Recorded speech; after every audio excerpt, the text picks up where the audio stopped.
Boa noite. Aqui é a nossa apresentação, dos casos clínicos de bioquímica clínica, visando exames laboratoriais bioquímicos utilizados para o diagnóstico e monitoramento das doenças hepáticas.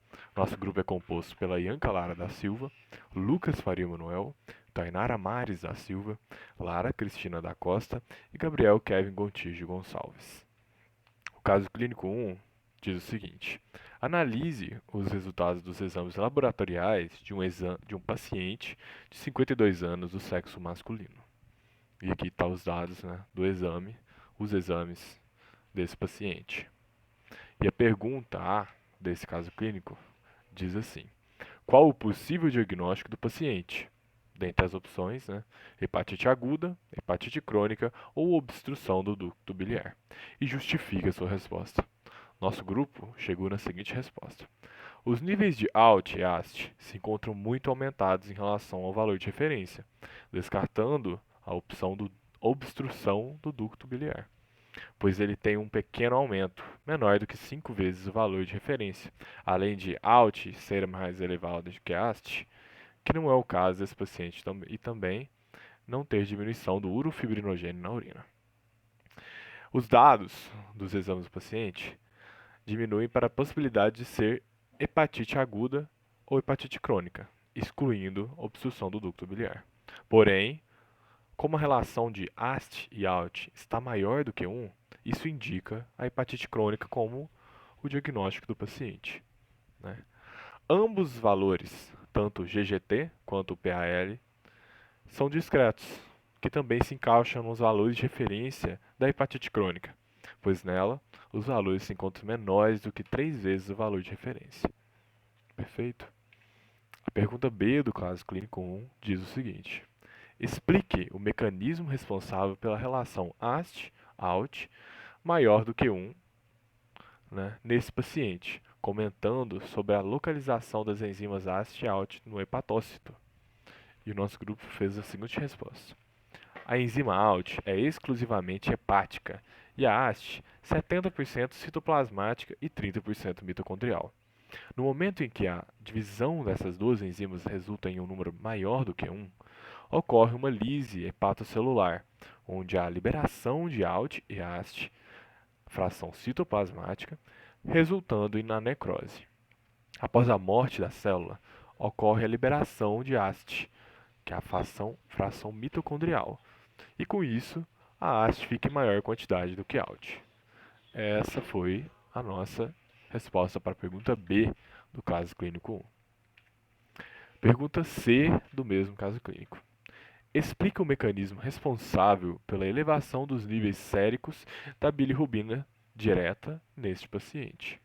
E a resposta que chegamos foi a seguinte: a bilirrubina direta, também chamada de conjugada, recebe esse nome após ser transportada pela corrente sanguínea ligada à albumina até o fígado. Lá, a enzima UDP-glicuroniltransferase transfere duas moléculas de ácido glicurônico para a bilirrubina, e assim se forma a bilirrubina conjugada. Com o aumento de bilirrubina, mais chegarão ao fígado e assim mais conjugações irão ocorrer.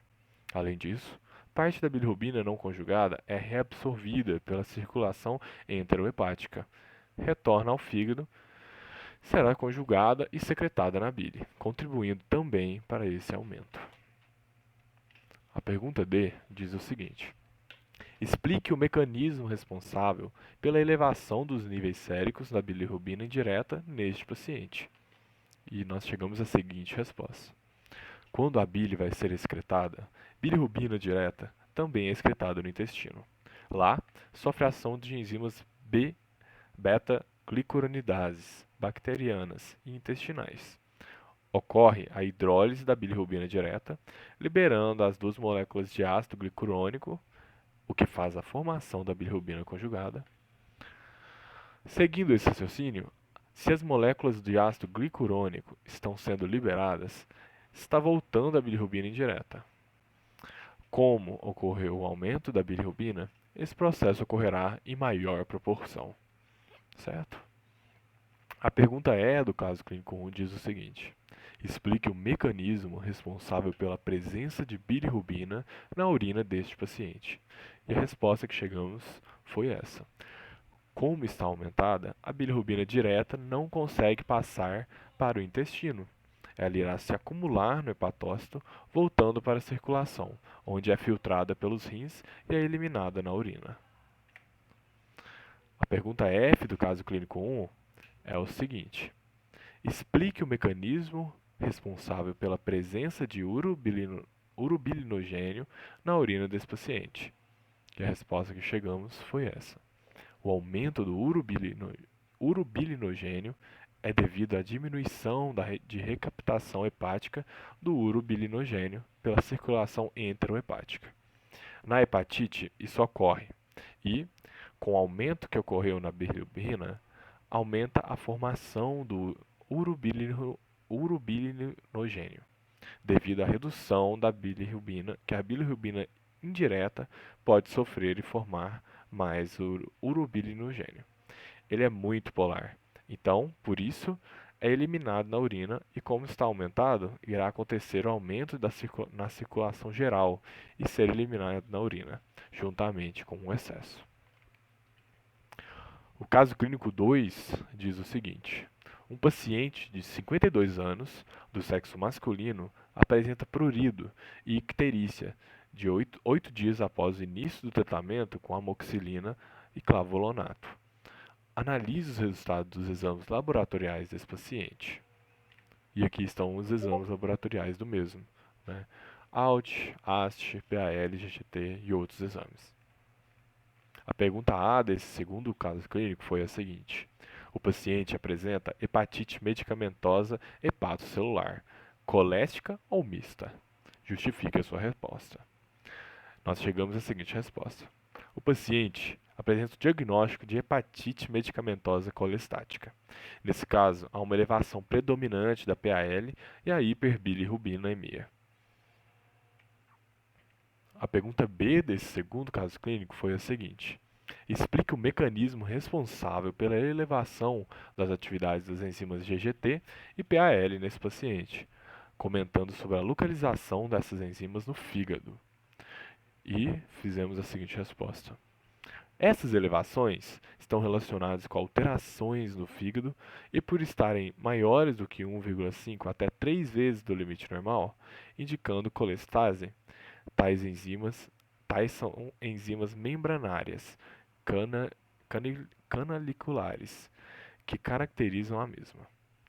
Na presença de colestase, o fluxo da bile é prejudicado em algum ponto entre células do fígado, que produzem a bile, e o duodeno. Quando o fluxo da bile é obstruído, o pigmento bilirrubina passa para a corrente sanguínea e se acumula.